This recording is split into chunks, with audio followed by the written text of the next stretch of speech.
Yes, welcome back, semaine 9 pour les John Podcasts.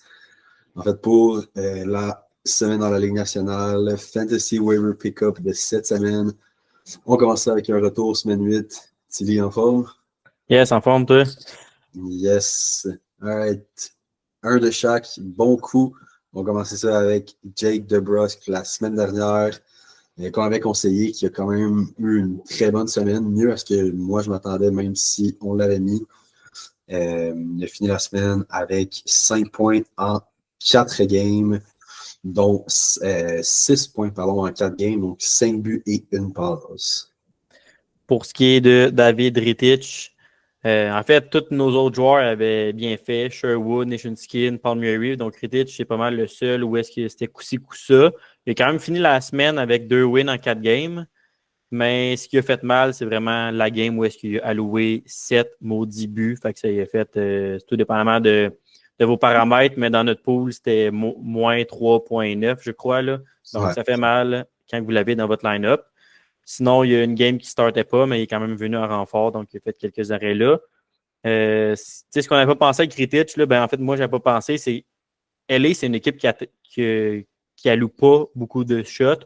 Fait que même quand ils finissent avec la win, il était quand même comme 12, 14 saves, donc ça fait quand même pas tant de points. Bref, David Rittich, c'était pas notre meilleur coup la semaine dernière. Alright, 7-9. On sort ça avec les équipes à viser pour la semaine. Donc, beaucoup d'équipes du haut du classement cette semaine, dont les fameux Jets qui sont encore premiers dans la ligue. Ils ont des adversaires quand même qui devraient quand même leur donner la vie facile, entre guillemets. Ils commencent ça mardi contre les Blues, ensuite contre les Sabres, ensuite samedi contre les Blackhawks, puis ils finissent dimanche contre les Blue Jackets, justement, qui ont aussi 4 parties.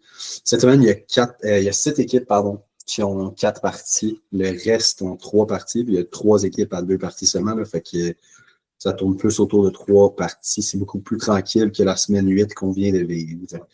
Pour les Maple Leafs, eux aussi, c'est des adversaires qui ne vivent pas, qui n'ont pas la meilleure saison. Et quand ça, lundi, donc un off-night contre les Blackhawks, ensuite vont contre les Prédateurs mercredi, qui ne sont pas super bons non plus. Puis ils finissent avec un back-to-back vendredi, samedi contre les Capitals puis les Penguins. Ensuite, les Stars, eux aussi, en fait, eux ont 4 off-nights. C'est ça qui est vraiment intéressant chez les Stars. C'est juste qu'ils ont beaucoup de joueurs qui sont high-rostered déjà. Mais en plus, leurs adversaires ne sont pas les meilleures équipes pour cette semaine. Ils commencent lundi, Utah. Ensuite, les Kings. Ensuite, vendredi, le seul bon adversaire, entre guillemets, c'est vraiment Vegas. Puis dimanche, avec les Flames, là, qui peuvent être un adversaire de taille si ils continuent comme ça. Dernièrement, les Blue Jackets, qui ont 4 parties, comme on l'a dit. Eux, ils font leur fameux voyage au Canada pour cette saison. Donc, ils commencent avec les Flames mardi. Ensuite, un back-to-back jeudi, vendredi contre les Oilers et les Canucks. Puis, ils finissent contre les Jets, comme on l'a mentionné, le dimanche. Pour ce qui est des équipes à éviter cette semaine, les Kings de Los Angeles, les Ducks d'Anaheim, puis le Lightning de Tampa Bay, c'est comme Lucas le disait, c'est les 3 seules équipes avec 2 matchs seulement. Donc, en gros, on essaye de maximiser notre nombre de parties. Donc, tout simplement, pourquoi on essaie d'éviter ces équipes-là cette semaine, d'autant plus que les Kings de Los Angeles et les Ducks affrontent de bonnes équipes. Ensuite, joueurs à viser pour cette semaine. Ça devient de plus en plus consolidé dans les fantasy, en tout cas dans ceux que nous, on est. Il y a de moins en moins de pick-up options qui sont flagrants ou qui sont des coups d'éclat qui vont vous permettre bref, des joueurs comme un Martin Nekash l'année passée qui était peu rostered puis qui finissait dans le top 30, par exemple. Donc, c'est là que c'est important de faire le plus de recherches possible parce que tout le monde commence à ajouter, en fait, ou a déjà ajouté les joueurs qui font le plus d'impact. Ceci étant dit, ça ne veut pas dire qu'il n'y a pas des joueurs qui sont intéressants à streamer pour vos semaines, qui peuvent vous donner des chances de gagner, que ce soit par le nombre de matchs ou par comme on dit en anglais, un streak, une séquence qui va bien. Cette semaine, le premier joueur qu'on a visé ou qu'on recommande, en fait, c'est Ken Johnson, qui revient tout juste d'une blessure où il a manqué plusieurs parties quand même. Il y avait quand même un bon début de saison, mais On n'était pas sûr encore de ce qu'il allait faire. Puis là, depuis qu'il est revenu, il est sur la deuxième ligne. Le premier avantage numérique. Il y a 3 buts, 3 passes depuis son retour, comme je disais, c'est-à-dire 4 parties. Puis là, on filme ça dimanche, le 1er décembre. Et en fait, il y a une dernière nouvelle, il avait compté aussi ce soir, là, donc ça serait 4 buts, 3 passes en 5 games. Donc, Ken Johnson qui bénéficie un peu des succès des Blue Jackets, ou en tout cas du top 6 qui va bien présentement, à seulement 19% rostered, ça peut être intéressant. Ensuite, on a Matthew Nyes qui a aussi 4 games cette semaine. Il joue sur la première ligne, le premier power play. Il est juste left wing sur Yahoo, mais avec le retour de Austin Matthews, ça va de soi qu'il risque de retrouver ses repères rapidement puis de continuer comme le début de saison qu'il avait lorsqu'il jouait avec Matthews. Un but, une passe dernière game au retour justement de Matthews. Fait que c'est sûr que pour Matthew Nyes, même si ça allait correct quand Matthews n'était pas là, on vise beaucoup sur le potentiel de ce que ça va pouvoir donner quand la chimie avec Matthews va revenir là, au fil des prochains matchs.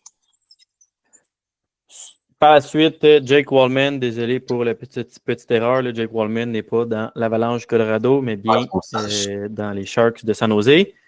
Jake Wallman, en gros, il joue à toutes les sauces. Premier pairing, premier power play, premier piqué. À ses 9 dernières games, dans le fond, depuis son retour au jeu, 3 buts, 5 passes pour 8 points. À la base, puis ça, on l'a dit quelques fois dans la capsule, pourquoi il a été donné de Détroit, on n'a aucune idée. Puis on voit vraiment en ce moment un Jake Wallman qui est capable de runner un power play, runner une équipe comme carrière numéro 1. Donc, 56% rostered, légèrement plus haut que le 50% qu'on veut habituellement.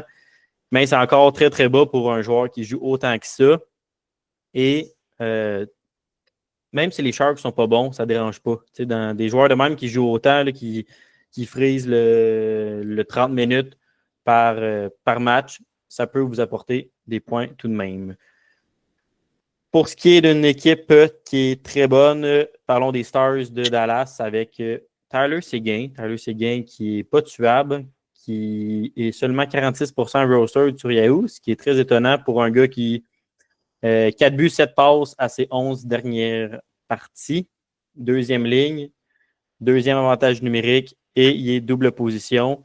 Bref, Tyler Seguin, c'est un gars qui vous ne pouvez pas vous permettre de ne pas l'avoir dans votre pool si jamais vous avez un pool à, disons, à 12 équipes et plus. Là, et même un pool à 10 équipes, c'est un genre de gars qui devrait être pris dans une équipe. Finalement, Jake Neighbors, premier joueur des Blues qu'on va parler aujourd'hui, mais je vous promets qu'il y en aura d'autres. Dans le fond, dans un fantasy, tu vises tout le temps quelqu'un qui joue le plus possible.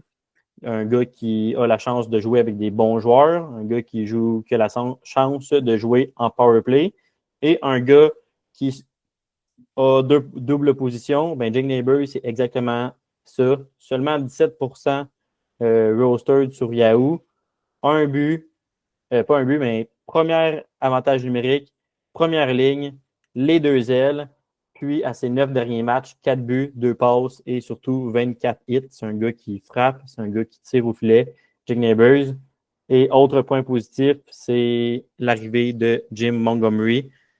Jim Montgomery, c'est un entraîneur-chef qui aime des équipes offensives, donc un Jake Neighbors travaillant, puis offensif, ce genre de gars qui va avoir toutes les chances à Saint-Louis avec l'arrivée de Montgomery. On continue ça avec les joueurs qu'on conseille de garder un œil ouvert pour les prochaines semaines parce qu'on pense qu'il y a un bon upside ou qui ont des bonnes séquences. On conseille avec Philippe Broberg, comme il l'a dit, il y a plusieurs joueurs des Blues qu'on a parlé. Broberg qui revient d'une blessure, qui a 3 matchs la semaine prochaine, seulement 17% rostered sur Yahoo.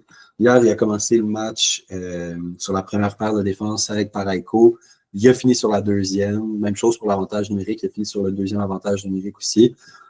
D'après moi, il devrait revenir sur le premier. Si on considère depuis le début de la saison qu'il a 9 points en 13 parties. Donc, avec Jim Montgomery, comme on le disait, ça ne m'étonnerait pas que ce soit Parayko qui switch davantage numérique. Ensuite, un joueur de fantasy qui a dû faire perdre les cheveux à la moitié de ses fantasy owners. Trevor Zegras, le gars le moins constant, probablement dans la Ligue nationale quasiment. Un des seuls gars qui a connu juste des régressions dans sa performance depuis 3 ans de manière consécutive. Donc, il s'est jamais amélioré depuis sa saison recrue. Donc, ça prend avec un grain de sel, ça surveiller si vous êtes dans des ligues qui sont très profondes, il n'y a pas beaucoup de joueurs disponibles. C'est là que peut-être ça peut devenir intéressant. Il est revenu sur la première ligne présentement, sur le premier power play aussi. Il est seulement 11% rostered pour un gars qu'on pensait qu'il allait être beaucoup plus important dans la ligue. Puis, depuis les 7 dernières parties, il roule à un rythme de 1 point par match. Il a 3 buts, 4 passes. On va voir ce que ça va donner, mais peut-être que les étincelles qu'il y a eu dans le vestiaire des Ducks, ça pourrait être une bonne nouvelle pour Trevor Zegras, peut-être qu'il va avoir le feu au cul, comme on dit. Ensuite, un autre qui est revenu de blessure, on parle de Dimitri Voronkov, qui est à sa deuxième saison dans la Ligue nationale.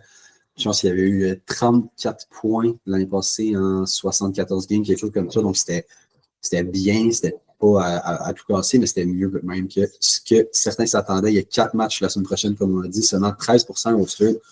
Puis, il commence ça avec une promotion, entre guillemets, sur la première ligne de Columbus avec Sean Monahan, puis avec Kirill Marchenko, qui connaissent des saisons incroyables aussi. Là, c'est sûr que Yegor Shinakov est day-to-day, fait je ne sais pas, peut-être qu'il va reprendre son spot sur la première ligne, mais pour l'instant, ça semble quand même très bien fonctionner pour Voronkov, qui a 4 buts, 5 passes depuis ses 7 dernières parties. Il est uniquement ailier gauche sur Yahoo, mais avec des performances comme ça, s'il est capable de garder son spot sur la première ligne, ça devrait être une option qui est très intéressante. Voronkov qui a perdu le mal du pays qu'il avait l'année passée. Qui avait dit qu'il allait peut-être retourner en Russie. Heureusement qu'il est resté pour la filière russe à Columbus. Poursuivons avec Dylan Holloway, le dernier joueur des Blues de Saint-Louis qu'on voulait vous parler aujourd'hui. Dylan Holloway, c'est un joueur qui est partout sur la patinoire. Il joue avec Zachary Bolduc. Quand ces deux-là ils ont joué contre le Tricolore il n'y a pas longtemps, forecheck dans leur zone sont très, très, très intenses. Un autre joueur qui profite de l'arrivée du nouvel entraîneur Jim Montgomery. Depuis son arrivée à Jim, en 3 matchs, 3 buts, 2 passes pour Dylan Holloway. Il joue sur la 3e unité d'attaque, 2e power play, mais depuis l'arrivée de Jim Montgomery, j'étais un peu tanné de dire ça, je l'ai dit souvent, mais il roule vraiment avec 3 lignes, là, donc première ligne, 2e ligne, 3e ligne. Ils sont toutes vraiment utilisés.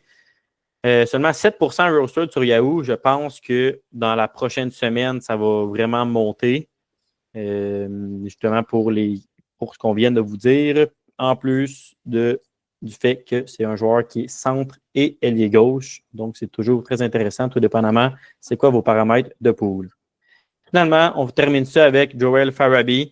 C'est drôle de vous parler d'un gars qui n'a pas fait 1 point à ses 10 derniers matchs. Mais il joue avec Konechny, qui connaît une saison du tonnerre et qui, spoiler, est dans notre roster de Team Canada, autant à Lucas qu'à moi. Vous pouvez aller regarder ça sur notre Instagram, les Chums Podcast. Farabee, seulement 6% roster sur Yahoo, mais il joue avec, je viens de le dire, mais c'est la première ligne. 2e avantage numérique. Puis, ce qui nous fait quand même garder la lumière au bout du tunnel, c'est le fait qu'il tire entre 3 et 4, en moyenne entre 3 et 4 tirs par match depuis les 10 derniers matchs. Donc, c'est un gars qui va au filet, c'est un gars qui tire beaucoup, c'est un gars qui a des chances de marquer. Donc, dans ce temps-là, la chance devrait tourner quand même. C'est quand même un gars qui a fait plus de 20 buts l'année dernière. Donc, ça devrait tourner en sa faveur prochainement pour Farabee. En tout cas, on l'espère. Donc, c'est le genre de gars qui est vraiment disponible dans la plupart des pools présentement, que vous pourriez gagner et qui pourrait gagner en confiance sous peu. Donc, c'est ce qui conclut la capsule pour la semaine numéro 9 dans la LNH. N'oubliez pas d'aller vous abonner, d'aller regarder notre prochain podcast qui va sortir le 2 décembre, lundi. Et finalement, on vous dit à la semaine prochaine. Ciao!